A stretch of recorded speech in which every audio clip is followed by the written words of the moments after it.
तन दुर्लभ तुमने पाया। मैं आत्मा परमात्मा में विश्वास रखता हूँ। मैं मनुष्य जाति से प्रेम रखता हूँ, ना कि जातिवाद से।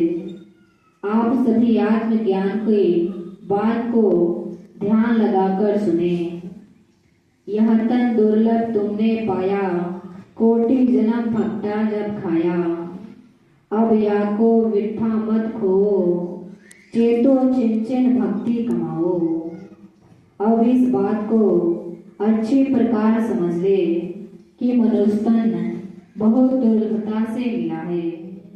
करोड़ों जन्मों तक नरकों में पड़े रहे और तुम्हारी दशा को देखकर महात्माओं को दया आई कि इन्हें नरकों से निकालने का रास्ता दिया जाए।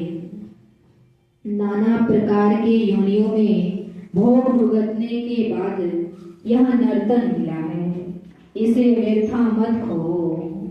नर्तन पाने का क्या उद्देश्य है, इस बात को आज सभी भूल गए हैं। जिन दुखों से पशु आदि की योनियों में दुखी रहे, उसी दुख में आज भी सभी दुखी हैं। रामायण में गोस्वामी जी ने कहा है, बड़े भाग्य मानुष तन पावा, सुर दुर्लभ सब ग्रंथ गावा। यही तन कर फल विषय न भाई, स्वर्ग स्वल्पयंत दुख बाताई।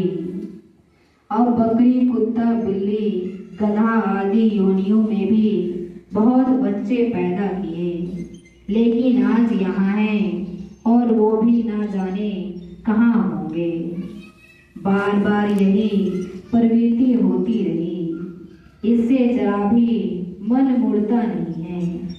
वही माया और ममता बार बार जकड़े रहती है, कभी भी शांति नहीं मिली।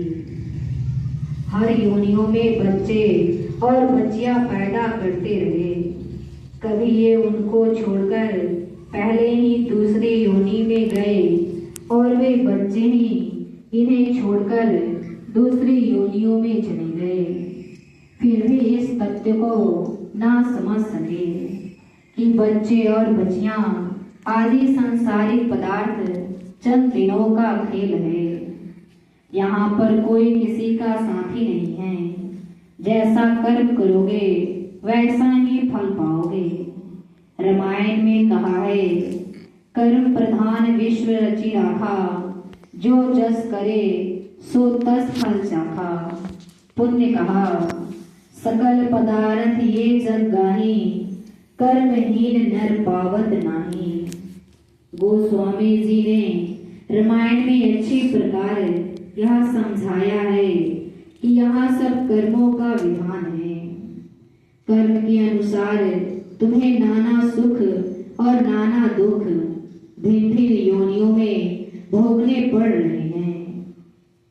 तुम्हें क्या पता है कि हम नर योनि के आने के पहले कहाँ थे और क्या क्या भोग पाए। कर्मों के अनुसार ही यहाँ से निकलकर नरकों में भेज दिए जाओगे, जहाँ पर यमदूत द्वारा भयंकर पीड़ाएं सहनी होगी। उस समय की दशाओं का वर्णन अभी कर दो तो हृदय कांपने लगेगा। मैं तो 24 घंटे यही देखता रहता हूँ